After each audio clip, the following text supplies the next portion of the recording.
afternoon. That means it's midweek with the mayor, although we don't take that for granted around here because it doesn't always happen that way. But come on. Every once in a while we're a moving target. Yes, I'm here today at my appointed time. Yeah. As Christmas approaches. Yeah, wow. It's just like that. It's here. Was there any dusting of snow in the north end last night? No, where I live. There wasn't at my house. Just covered the car. That was it. Yeah. Yeah, just a little bit. I woke up around maybe about 12:30, and I looked out the window, and it was snowing very lightly where I live. And I was surprised when I got here this morning, the parking lot was covered with snow. But we didn't have any. And Sue said that down the south end there was a covering, slight film on the ground, too. But so it must have just hugged the water a little bit. It's interesting. New Bedford is 13 miles north to south, and sometimes when there's precipitation in the south end, there's none in the north end, and vice versa. Yeah. So that was the official Christmas snow. It's over, right? Spring's coming, so winter's over. That was it. Thanks a lot, Barry. You just jinxed us all. We're probably going to get dumped on. I don't know. It's supposed to warm up though. That's what I hear. Yeah. I'm looking at the forecast. It looks like it's raining tomorrow, so we can all dream of a rainy Christmas, perhaps. Yeah. Well, we got 2 more weeks. You don't have to plow rain after all. So it looks like it's warming up. That's good news. That's good. If you want to get people out. It's good if you're in the business of plowing snow, as I am. Sure. Yeah. You are. Well, some people are in the business of plowing snow for profit. That's true. They want a lot of snow. Yeah, and we want those guys to do well. But no, I get it. Yeah. So everything's decorated? All the lighting ceremonies have been held everywhere? No, we're still in the middle of them. I think we have something like, 8 or 9 tree lightings. I can't get to all of them. I used to get to just about all of them, but we did the big ones. The big ones are done. The biggest ones are done, which are the downtown tree lighting, the city's official tree lighting. That was really well attended. It had to have been over 1,000 people there, which was awesome. We had the Klasky Common holiday display out, and students at Voc and DPI did a great job wiring that up. And every year it seems like they add more stuff, and it just becomes more brilliant every year. So that's really good. And the late Loretta Burke's tree lighting continues on. After her passing down on Rue Street, that's always well attended. Although I wasn't able to get to that for the first time, I wasn't able to get to that one this year, but I heard it went fine. And then there are a handful of other ones around the city. And it's a pretty cool thing that we do. We do these tree lightings in neighborhoods because people can walk out of their house and with their kids and enjoy it, and it makes a nice memory for kind of like in families. Whoville, like in Whoville, everybody walks out of the tree and holds hands, and that just sounds so cynical. Come on now, no, it's a nice thing. I like Whoville. I think Whoville's pretty cool, actually. All right, having a little Who pudding, That reminds me of the tree at Riverside. Such an odd little tree, but it's not really a tree. It's kind of a pole, but it's kind of a pole with some lights on it. It's shaped like a tree. It is a pole, yeah. But people appreciate it in their neighborhood. People appreciate it. They like to look out their window. The Bullitt Street Neighborhood Association does that, and the kids come out, and Santa's there, and it's good. Maybe look, it's there. It's okay to pretend for a moment. I was with the mayor of Baltimore, Catherine Pugh, last week at a meeting, and she showed me a video of her Christmas tree lighting in Baltimore, which is just a really big thing. And she showed me the video, and I was like, "Where's the tree?" and they do it actually on this monument, which is just a big column, and in a very prominent square in Baltimore. And it's kind of like the tree at Riverside Park. It's just these lines of lights that go down to a circle around the base, and they call it a tree. Almost looks like a mast on a ship or something. A little bit like that, yeah. But so other cities do that. We have the real thing. It smells like pine needles downtown because there's one big tree in the middle. I didn't get down for the lighting on Saturday, but I did get into downtown last night because I had to get over to the Zeitarian to pick up some tickets for the Pops concert on Saturday. Oh, yeah. And it looked nice. Everything was shiny. Yeah, and that's nice. So there's an opportunity for a quick commercial. So there's a good opportunity for gift giving, right? The Zeitarian. Every year I buy tickets for something at the Z for something. My parents or somebody else, and because it's an easy thing, and you can get a gift certificate to a nearby restaurant and becomes a night. So the box office is open that late on Christmas Eve. I didn't realize that. You know, speaking from experience, I know what you're getting at. Yes, indeed, it is. They stay open really, really late. Always reminds me of an episode of Cheers. I don't know. Did you ever watch Cheers when Cheers was on? Yeah. And then Sam Malone was out Christmas Eve doing his Christmas shopping at the CVS at midnight or something. Yeah, I haven't started. No, I haven't. I haven't. To be honest with you, I haven't either. I bought one thing. I bought one thing for my son. I'm starting to feel like I'm a bad influence on you. I think so. You know, it's just been kind of a crazy year anyway. But there's still a couple of weeks left, Barry. There are. There's plenty of time. Plenty of time. Yeah, that's one of the deals. You get the deals, right? Yeah. The better deals now than on Black Friday. And I hear you can get a real cheap Christmas tree on Christmas Eve. Almost as cheap as the day after Christmas. Right. If you want to just scrape it up and scoop it up in a little dustpan. You mentioned Loretta's passing, and boy, I was, I shouldn't say stunned, but sad to open the paper today and see Stella DePina. Yeah. Stella was a friend. I mean, she's such a sweetheart and so optimistic, so energized, and she was terrific. And I heard about it. I think it was on Phil's show. I think Phil said something about it, and I was saddened to hear that because she was a good friend. She was always a big supporter of me, but always had something nice to say, and I was always just really loved her city, and I know she's got a big wonderful family that is certainly reflects the kind of person that she was, and so I'll certainly miss Stella. She always struck made her mark even in her 90s, but wearing the leopard skin pattern clothing, the furs and all that, which was kind of funny, and she looked great, and it was so that's a loss. Every city has everybody has that. And by the way, I just want to hasten to add too. I just want to, I was on the air yesterday at Fun 107 to express my condolences about JR and Gail alike, and I know it's a tough day here at the radio station, a tough week to see both of them pass. They really made their marks, and they're both terrific people, and just want everybody to know at the station that we're thinking about you now. Oh, we appreciate that a lot. 2 in 1 day is a tough one. Yeah. I mean, that's one hell of a punch in the gut. Yep, but sure especially is. people like JR and Gail. But we appreciate that, and we've gotten a lot of support from the community. And speaking about support from the community, Stella was one of those people that loved this radio station. When I first worked here years ago, she used to call me every day. Yeah. And she would go no matter where we went. I can remember us doing remotes, and she was into her 90s, and she would drive there in her own car. And she would come and she'd sit right in the front row and she'd cheer us on. She was, really, really good lady. She was so positive about the city and everybody who worked in it. And so I will miss her. And I know the services are this week. I think they're later this week on Friday. Saturday, I think it is. Yeah, Friday and then Saturday. Yeah, the funeral will be held on Saturday, 8 a.m. from the Saunders Dwyer home for funerals on Park Street. So anyway. So what about the wood? The wood. Everybody's been anticipating. They've been calling me. You're going to ask the mayor about this, right? So I don't think there are too many people who don't know what we're talking about, but just a very, very quick highlight of what's happened here. What I know about this wood, I guess, when the Fairhaven Mills was being taken down, there was some planks, some beams, I guess, maybe 24 feet long, about 160 of them. Former Mayor Lang, I guess, negotiated a deal between the developers of that project and the state in order to have that wood transferred over for use in helping to rebuild the Ernestina. The city took custody of the wood and stored it out at Quiticus, right, from what I understand. Okay. About 2015, the wood was moved from inside of a building to outside of a building and into the woods. And at that point, it sat there for about a year. The state sent an appraiser down to look at it and to evaluate it and see if it was worth anything. About a month or so later, I'm told that members of the Ernestina Commission went to see it, and it was gone. And that's where my knowledge ends at this point. Now, I know Brian Gomes, the city councilor, called the program last Friday and says he's got a motion, I guess it's on the council agenda for tomorrow night, looking for a full council investigation into what happened. Jonathan from your office contacted us and said your administration had already conducted an investigation into it. So I'll let you pick it up right there. So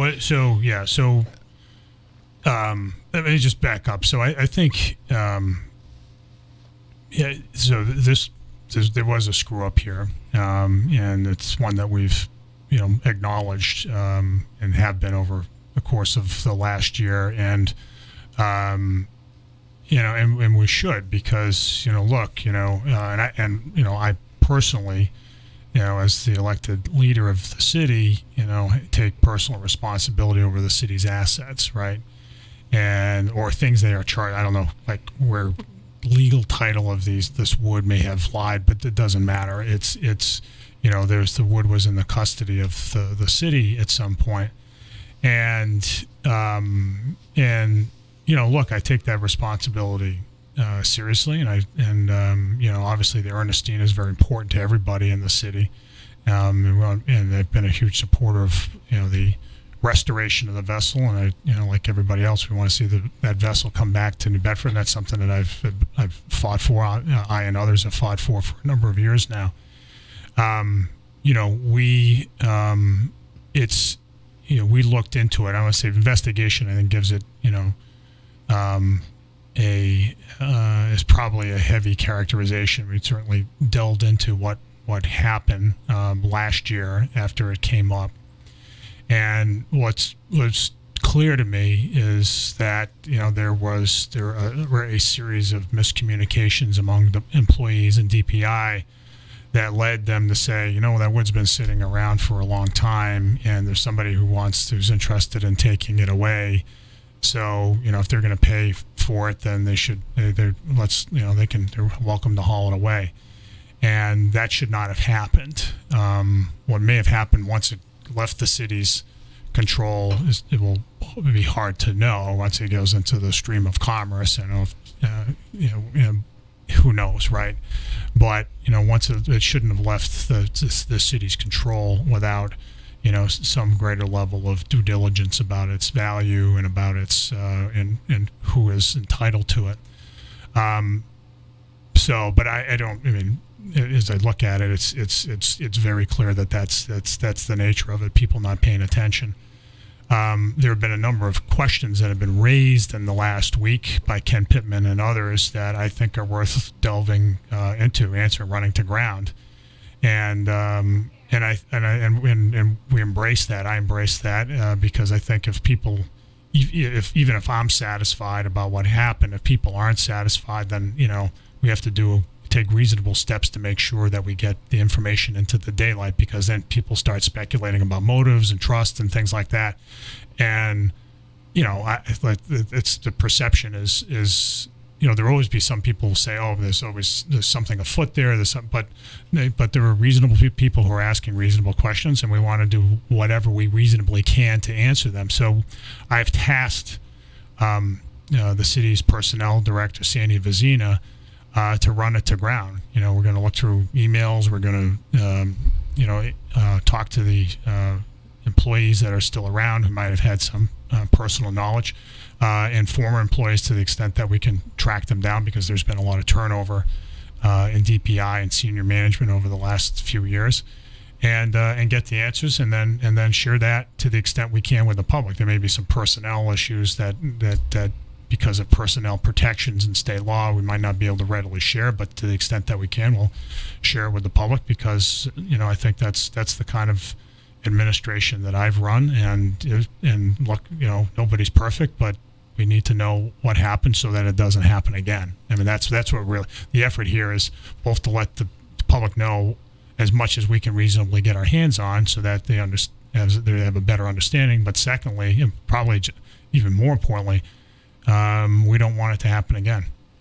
I would suspect that when you were sworn in as mayor, you didn't know of the existence of the wood, and probably didn't even know about it until the issue of it being missing was raised last year. I mean, that makes sense. I think you're an honest guy, and I haven't heard anybody say, it was Mitchell, he sold the wood, and he's got it. He's dealing precious wood on the side to pick up a few bucks. No. So the deal was struck with the former administration. I you didn't even know about it. Pointing the fingers at me, but look, I run the enterprise, right? So I take that seriously. And maybe others who will run away from this stuff and point fingers, but I'm telling you, we're going to do what we can to get information out there. So she's working on that. Yeah, short of a conclusion at this point. We don't know who authorized that wood to be given away, right? Yeah, I mean, I have my suspicions. That my suspicions are that it was there were, a set of miscommunications and poor judgment, and that's the long and short of it. And then it once it left the city's control, then who knows where it goes.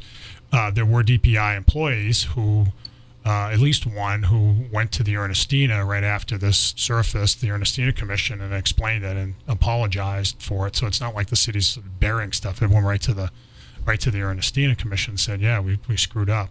And that was last year in 2017. Screwed up how? In authorizing that it be given to somebody? Was it given or was it sold? Do you know? My understanding was that it was somebody was allowed to take it away, and they paid their own freight costs. Yeah, but they didn't pay for the wood. No. So it was a gift. I would call it. It was like, if you don't pay for it, you get it. That's a gift, right? It's a gift Merry in like Christmas. the Christmas sense, but yeah, it was like it's effectively abandoned, right? I mean, that you can take it away. It's like somebody going through your garbage to pick out a can that has a nickel deposit on it. It's not like you're giving it to them. But nobody at the DPI knew the value of this wood or what it was there for? Well, so they'll look into that. I mean, it's that's a concern of mine, how property is disposed. I mean, the DPI is in the business of doing construction projects, and there's been a long-standing practice of, I think, of allowing contractors to take away things that DPI can't use, like fill material, right? Like loam and stuff, where the city doesn't have a role to doesn't have a use for it, but that's been a practice, and I think we have to look at that. I mean, and it goes in the other direction. A lot of times, contractors will have extra stuff like fill or curbing and say, DPI, do you want this, right? And that's how a lot of these projects get sorted out, because we know we need more granite curbing, we need more dirt in places, and so these kinds of things happen, and I think we got to take a hard look at that, because even if it's even if at the risk of being a little too legalistic, I mean, that stuff needs to be documented. So right. So I guess the unanswered questions. So I don't have. There's just because I need to wrap my brain, because I'm going to get calls on this, so I want to understand what I'm saying here. Yeah. So what you're telling me at this point is somebody made a decision, probably in mid 16 somewhere, right? Somewhere in 16. To give the wood to somebody. Somebody was interested in it. They made that decision to, you can have this, but you have to come and get it. Yeah. Okay, so the person who took the wood provided their own, I assume, equipment and manpower to take it out of there. We didn't do that for them, right? It sounds like that, but we want to get a little more detail. But that's what we concluded last year when we looked into this, and it appears to be the case. But let us do the work. Let's see. Do we have any idea? So we don't know who actually wound up with the wood. We don't know who got it. I think we do know who first took it. Where it went from there, it's hard to know. Okay, so we know who it was given to, and that person gave it to somebody else, but we don't know who at this point? We're trying to run that to ground. There was a resident near the Quiticus treatment facility who was interested in it and saw it and said, hey, you guys doing anything with this? And the response back from DPI is, yeah, if you want to pay for the removal, go ahead. It's been sitting there for years, and they were under the impression that the Ernestina couldn't use it because the wood itself had nails and steel and other things that they thought made it unusable. It may or may not be true, and honestly, it almost doesn't matter. It may not matter ultimately to the Ernestina, but if the wood had some value, notwithstanding nails in it, it still should have been accounted for. Yeah, absolutely. Was this a lumber yard near the Quiticus that was interested in it?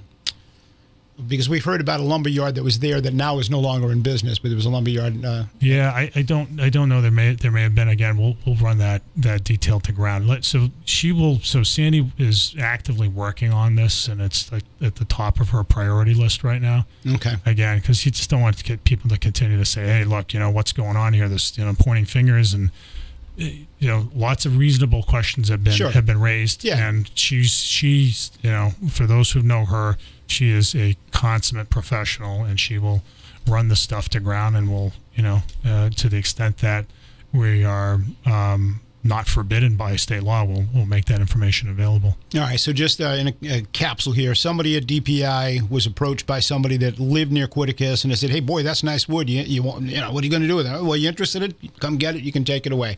From that point, it was transferred to somebody else, but we don't know who at this point. I think we know. I think we have an idea who that was, but we'll get that information out. I think it was a neighbor of the somebody who lived in Freetown or somewhere out there in the woods. Who drove by the facility. All right, so that's but I'm on to the third person. So the person in Freetown that saw the wood there and said, "Hey, I'd like it." DPI said, "Okay, fine, you can take it." But that's that person number 2, then transferred ownership of that to person number 3. We'll do our best to trace that. Once it's out of the city's control, it's harder to find out, right? We don't have the subpoena power to bring people in and get them to. So we don't know who person number 3 is at this point. We might. We're going to try to track that down. Do you know if person number 2 sold it to person number 3? Don't know. That's something that's being investigated at this point. Any idea how or who made the decision in 2015 to take it out of the shed and put it into the woods, and why that decision was made? Not sure, but that's another reasonable question to run down. Right. And has the state contacted the administration at all and say, "Hey, what the hell happened to our wood?" No, not to my knowledge. They may have, but I'm not. Does that surprise you? No, it surprised me. I thought maybe the state would have, because if they send somebody down at 15 to evaluate this, or at 16 to evaluate it, and all of a sudden it's now 18, and I don't know. Well, we can. I don't know whether the state, other than that one occasion, came to inspect the wood. Yeah. Like I said, DPI, as soon as this happened, some of the employees who were involved, at least one, went to the folks at the Ernestina and said, "Hey, look, this is what happened," and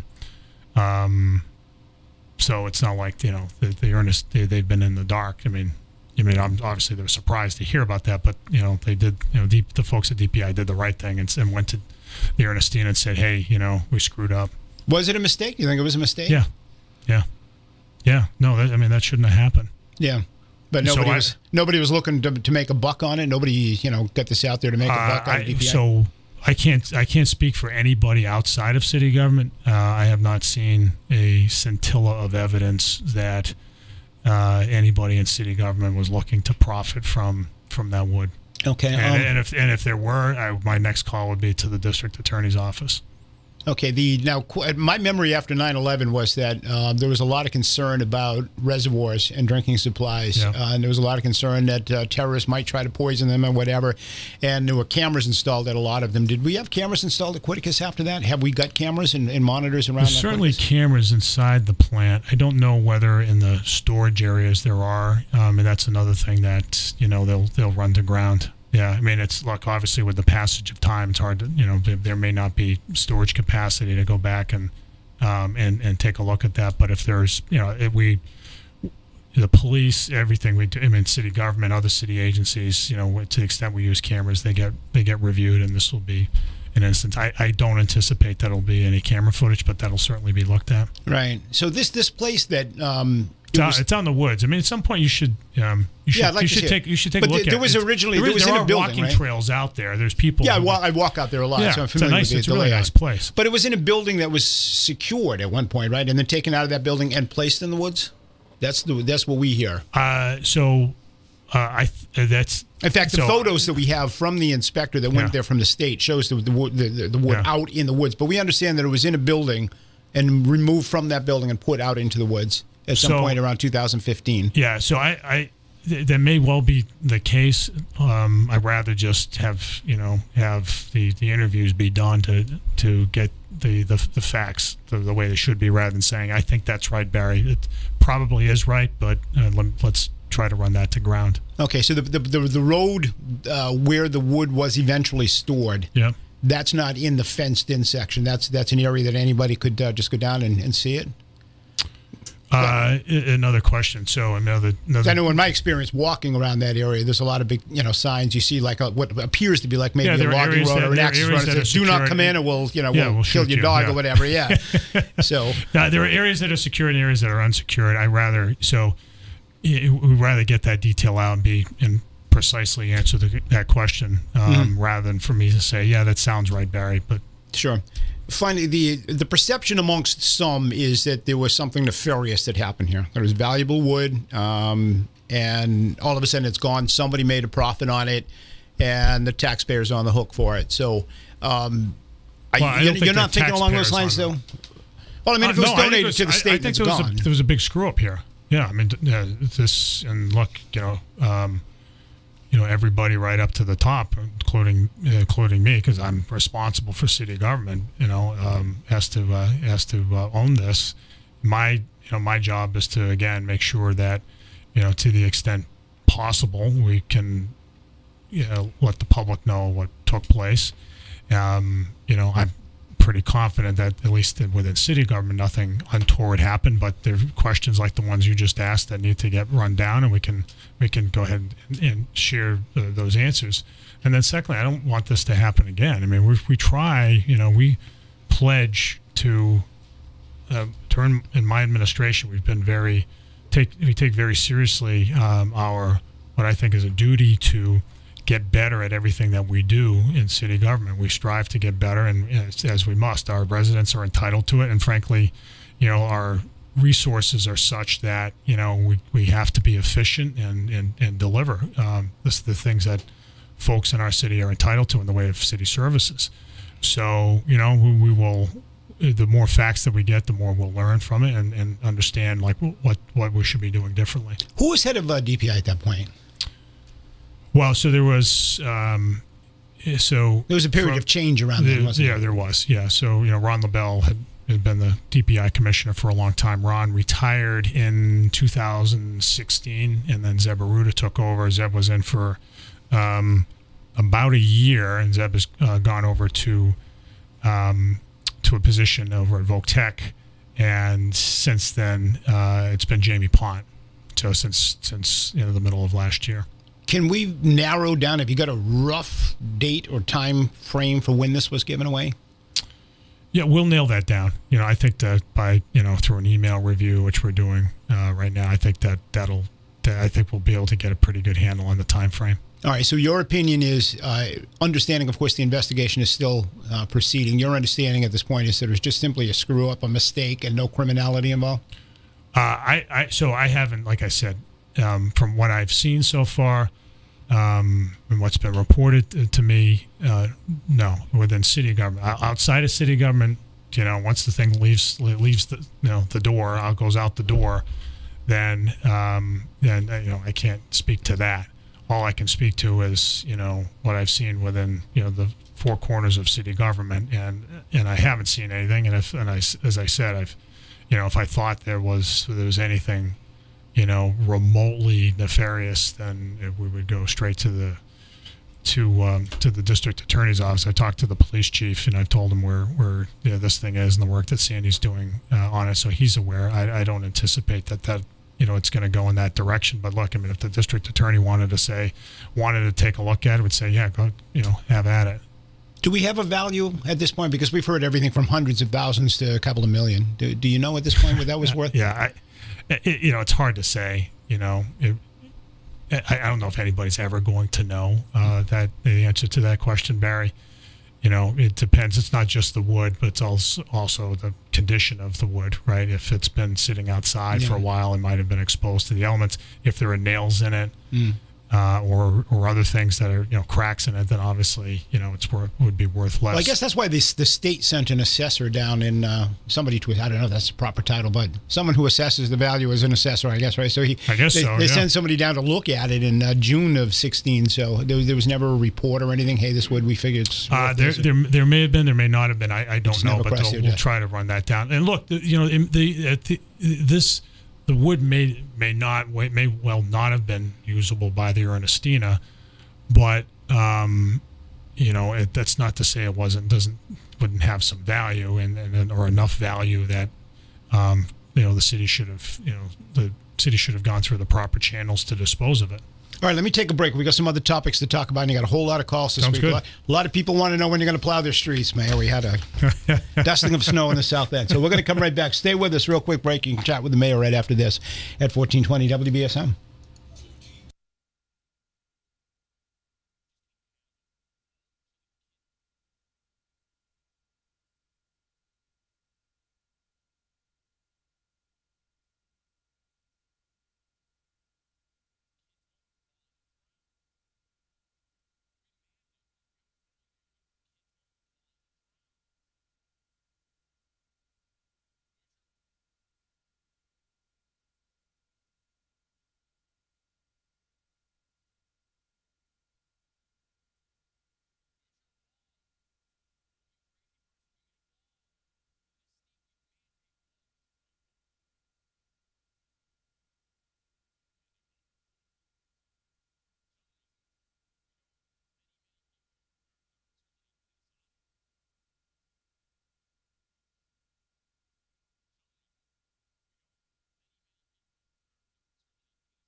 All right, welcome back to the program. 508-996-0500 is our phone number. We've got Mayor Mitchell with us until 1 o'clock. We've got a whole lot of other topics, but there's a lot of you that want to ask some questions. So let's get right to the calls. We'll do that, and I promise we'll come back and talk about some of these other things, too.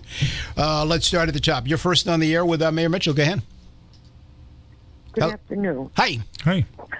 I'm calling about two separate issues. I'm under the impression that there's supposed to be a crackdown on these people driving and using cell phones. I almost got hit twice this week, and I did the motion of the phone with my ear, and then down, and then they swear at me. Oh boy, whereabouts did that happen? It just happened this afternoon in Market Basket. Oh, really? Yeah. It's in the Market Basket area. It happened twice. So somebody was on a phone in another car, and they almost hit you? Yeah, twice this week already. Oh, boy. Yeah, people need to be... Isn't there a law that they were supposed to crack down on these people?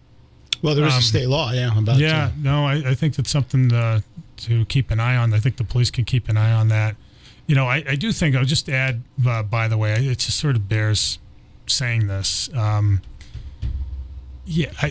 People just need to be a little more careful out on the road. So I had, by the way, I'll tell you a story, Barry, just a real quick story. It has to do with automotive safety. So, I got a call from my daughter Grace the other day, 2 days ago, and she was driving on 140. So, she's a senior in high school and got her license a few months ago. And she told me that the car was broken down her car was broken down. She uses one of our cars, right? On the side of 140 North, and all smashed up. And I said, what happened? And so it turned out that somebody in a pickup truck who was carrying furniture didn't secure it, and so a number of things fell out, including a metal shelving case. Wow. So she ran into it, two other cars ran into it, and then two other cars swerved, and they hit one another. So he had this huge set of accidents on 140, and this is about a quarter of a mile north of Kempton Street, so right at the start. And I said, so I went out there, and I just this morning I brought the car over to Luzo Auto Body to have Victor Pinero work on it because it's all messed up. But I talked to the state troopers who were there at the incident, and because I left City Hall to go to find out what happened, right, and pick her up. And they said, so the state troopers are great, they're very professional, but they said, yeah, this stuff happens all the time. When some people don't secure stuff they're carrying, whether it's in a pickup truck or on top. And one of the two state troopers said, yeah, this happened. I came up on a scene 2 years ago. This happened, and then one motorist died. Wow. And I related only because she brought it up and sort of triggered that. But it's especially in the holidays, especially when a lot of people are drinking around the holidays, it's important to just take, a little extra care when you're on the roadways, because there are consequences to neglect and sloppiness. Yeah, no question. So your daughter and the others are all okay? Everybody was okay. I got to meet a couple of New Bedford residents I hadn't met before. One of whom gave me You put bumper stickers on the cars so they were being towed away, right? One of whom gave me a piece of rope to tie the panel to the engine so that I could drive the car she was driving away. So I appreciate that. I didn't get his name, but he was very accommodating. 508-996-0500. You're on the air with the mayor. Go ahead. Hello. Hello. How you doing today? Good. How are you? Good. Good. John, this is Mike. Oh, hey, Mike. How you doing? Good. I barely can you hear. You sound like you're. Yeah, you sound like you're in a tuna fish can. Well, I got a cheap $19 phone. That's my phone. Yeah, got to get the $20 phone, Mike. Well, I don't think they have them. Okay. Anyway, getting back to the wood. Yeah.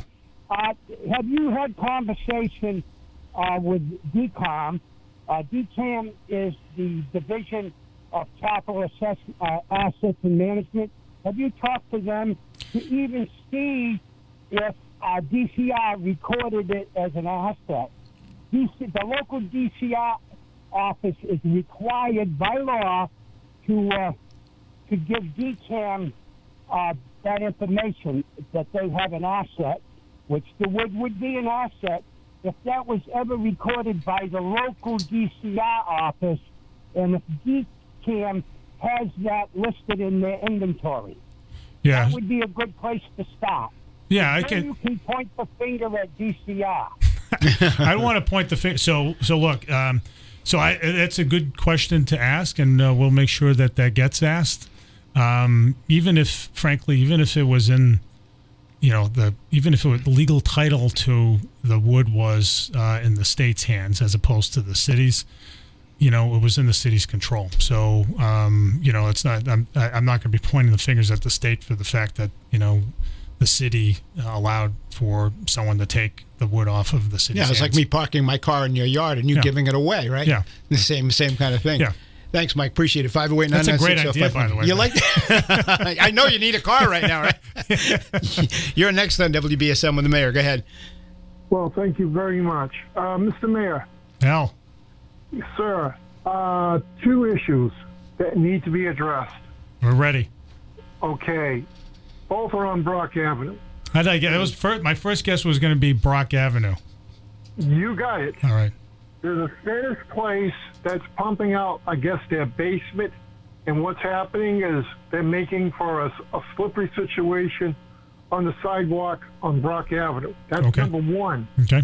Number 2, you got a pipe that broke, and there's a large area of ice on the corner of Brock Avenue and David Street, heading to the east.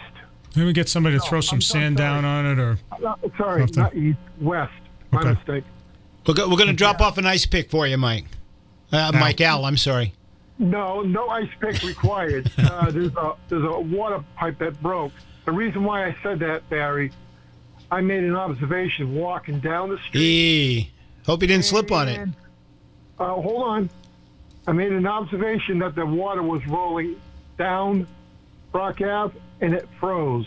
So that tells me that there's a broken pipe there. So that needs to be taken care of as soon as possible. All right, Mayor said he's on it. Let me move to the next one now. I appreciate it. Great to hear from you. 508-996-0500. You're up next with the mayor on WBSM. Good afternoon. Good afternoon, Barry. Hey, how are you? Okay. Hey, I don't want to sound rude, right?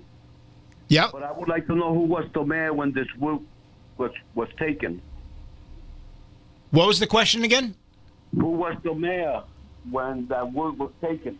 Well, you're looking at him when it was taken, when it was relinquished. I was. We've been talking about that. This is in 16, 17. Yeah. So you don't know what's going on in your administration? I don't know if you listened to the last half hour, but we are.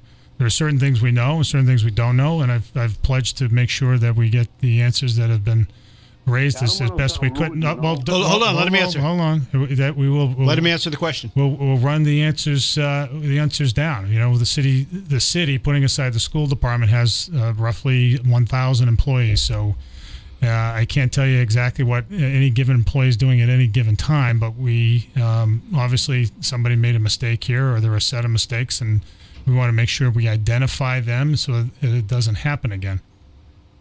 Oh, okay. Yeah, I know you're a good person. You're a good mayor. You're doing a good job. But all right, let me hold you right there. I've got to hit the break. We're going to hit the break, and we'll come right back with more with the mayor after this. Stay on the line. Your calls are coming up on WBSM.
Gee, I'm almost old enough to go to that thing. The senior, almost, huh? A couple more years, I'll be sitting there with Phil. You know, we can lead the shuffleboard tournament. So before I get back to the calls, you've got a communication before the council. You're looking for $7.6 million in a loan order, and this is for the public safety radio communication system. What's this all about? Right. Yeah, that's part of a number of capital requests to the council, but that's the biggest one. So we have in city government, especially the public safety agencies, a whole radio system that we use to keep the public safe, and there's a considerable amount of equipment all around the city, antennas and other devices, as well as the basics, the radios themselves, and a handful of other complementary devices. And the reality is it's antiquated, and as much as we don't want to be, we'd rather be spending money on things that everybody can see, like roadways and other things, and we are. That's going to be part of the project, the capital plan this year. The reality is that there are things like computer servers and radio systems like this, and boilers and other things that we have to keep up in order to continue to run city government effectively. And in the case of radios, it's really a public safety question. We want, if a police officer goes into a building to do an investigation or pursue somebody or for any purpose, we need to make sure that officer is reliably connected to his fellow officers. Same thing with the fire department. So we want to upgrade those systems before we have a chance to before it becomes a problem. Unfortunately, it's not cheap, and if you want to do it the right way, you've got to make sure that the equipment's the right equipment. This comes up tomorrow night. Yeah, I think the city council will probably send that to the finance committee. Yeah. Harbor Master comes up tomorrow night for a final vote. It will, yeah, it will, and again, that's just as a reminder, we've turned we want to turn the control of law enforcement. We have turned the law enforcement on the harbor over to the police, and the designation of a harbor master is essentially an administrative task. It allows us to appoint assistant harbor masters who actually do the work. The chief himself, who would be the harbor master, wouldn't be paid any more for that. He wouldn't have any other responsibilities. He's not going to be, tooting around in a boat around the harbor, measuring fish and all that. Measuring fish. Put that back. Put that back. That's that's over the limit. It's under the limit. 508-996-0500. You're up next on WBSM. Go ahead. Good afternoon, Barry. Good afternoon, Mr. Mayor. Good afternoon.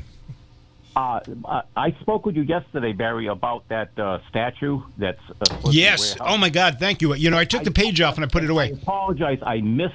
I got your show at 12:25. I was just about to ask him right now. All right, both of you ask me. Go ahead. The statue that stood where the Fisherman Family Memorial is downtown now on the waterfront. Right. What happened to the old statue that was there? And it's a bronze statue. It's not with the wood, Barry. It's not with the wood. So you know where it is. I don't care about the wood. The wood is gone. The wood is dead. Okay. I care about I care about all of it, but in the case of the statue, the Whaling Museum is going to be restoring it and displaying it. So they have it. They actually are the owner of it. I mean, this is another occasion in years past where there's confused title over certain property. Mm-hmm. The city displayed it over at Tonneson Park, right by Pier 3, for many years, and then at that site we now have the Fisherman's Monument. And the Neptune statue, as it's often referred to, is back in the hands of the old Dartmouth Historical Society, which is the New Bedford Whaling Museum. So they're going to be finding a place for it. They've been raising some money. And it will be displayed. Right. All right. Thank you, my friend, for reminding me. 508-996-0500. You're up next in WBSM. Good afternoon. Hi, Barry. I have a question about the Cogsall Street. They did a lot of work over there, and they've painted new lines and so forth, and I noticed that there's still parking right across the street from the Dog Mill and the Golden Greek, and that's in the bicycle lane. Is that going to still be allowed? Because that lane is supposed to be to go straight, and it's kind of a little bit of a hazard. I mean, I travel to work every day that way, and I've kind of got to dodge and go around the cars that they can park in the lot for free. Why are they parking there?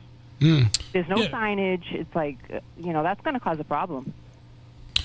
Yeah, so you're saying there's both on-street parking and a bike lane in the same place. Yes. Yeah. And they did a wonderful job. The lines are there. It's very clear. If you're in the left lane, you take the left to go on Acushnet Avenue. If you'd like to go straight to continue down on Cogsall, you go in the right lane. But how can you get in the right lane if there's cars parked there?